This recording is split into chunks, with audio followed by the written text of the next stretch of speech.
appetite for international travel is at its highest since the start of the pandemic. That's according to the World Travel and Tourism Council, which is hosting its 22nd Global Summit in Riyadh, Saudi Arabia.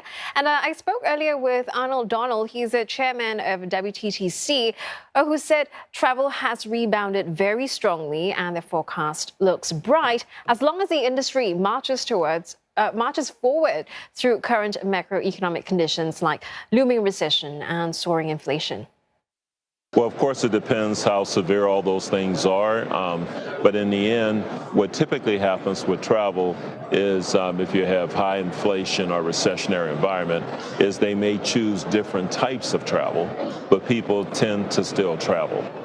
So they, may not do the long haul air flight or go to a place where the exchange rate has moved hard against them in terms of value, for the individual unit of currency that they happen to have as their domestic currency.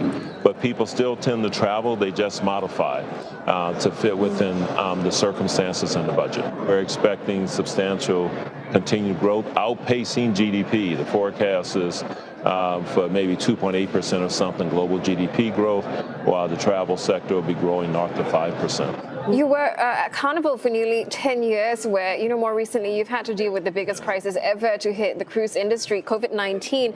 You had to navigate those turbulent waters. How has the pandemic changed travel patterns for the cruise industry? It set us back because we shut down.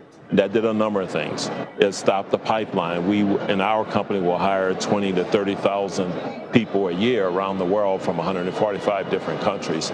But there's a pipeline of training and everything. When we hire those people, they're somewhat trained already.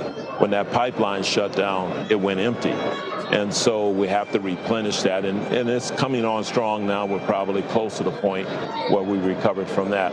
The second difference for cruise is someone may say for the weekend, hey, let's take a quick trip to Paris for the weekend or whatever. But it's rare that someone will just pop up and say, hey, let's take a 10 to 14-day cruise. They usually plan that out. So as things opened up, there's still a delay. If you look at future bookings, as you'll hear from the cruise industry, the future bookings look very strong. In many cases, in many companies, exceeding what the conditions were in 19 concerning price and booking trends.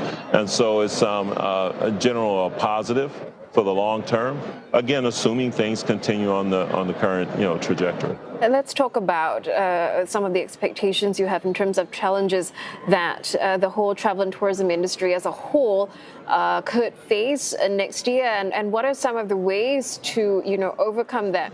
Technology is a great productivity tool. Obviously, it always has been historically, and will continue to be in the future.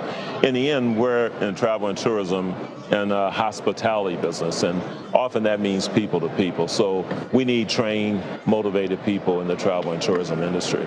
I think the combination of things that will help, both from a technology and a human standpoint, to foster frictionless travel, which means people can travel easily, enjoyable travel, which means their individual tastes are tended to, and sustainable travel, which means it's occurring in a manner where we are on a path of reducing emissions and ultimately getting to zero emissions, as well as social sustainability that is inclusive. People have access both for travel and for the jobs in the sector. And to address all those things, we need some government. That's the collaboration between the private sector and the public sector. That's a big reason for the existence of WTTC as we work to provide information and data to nations around the world to help harmonize, make travel more frictionless, even more enjoyable, more sustainable.